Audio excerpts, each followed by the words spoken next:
Mallory, I know you're new to the LA area, and I saw that you had something on your blog about like networking, and you put networking is like kissing.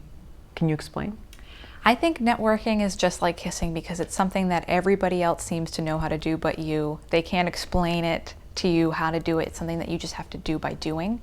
But it's also very, very important. And unlike kissing, networking is incredibly important for the creative person to learn how to do and know how to do and be able to balance being able to promote yourself, but also being polite and being able to work with other people. And for some people, that's a hard line to walk.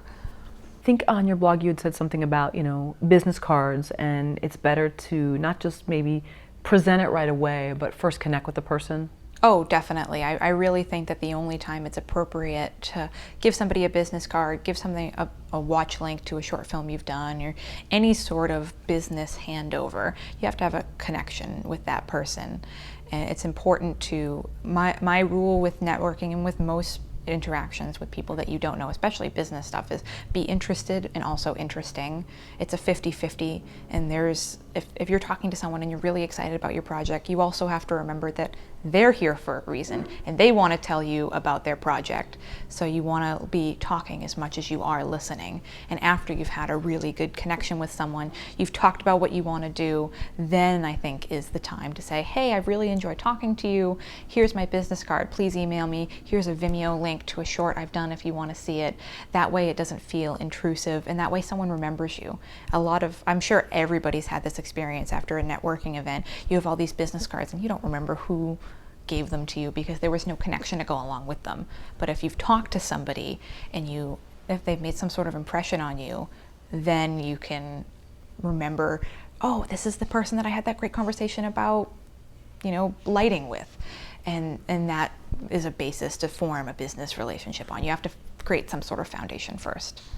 What about a serial connector, but then they don't follow up? I see a lot of that sometimes. And what's your answer for that? For someone who seems to want to connect, you follow up with them, and then you don't hear anything back, or you do and it's like a few weeks later and it's not clear.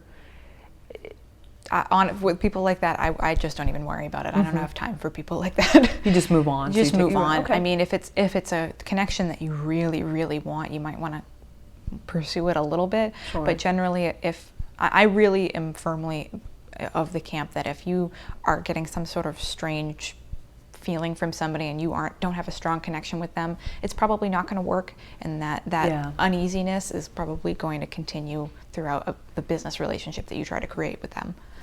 You also say don't drink too much at networking events, which is funny because you want to be relaxed, but that's another thing that you need to balance, is that you want to be participating with everybody, you want to have fun, but you also need to keep your head, and people are watching that stuff. And especially in the creative world, there's a lot of people that overindulge, and I know people that have rules that are like, oh, I don't want to work with anyone who drinks too much.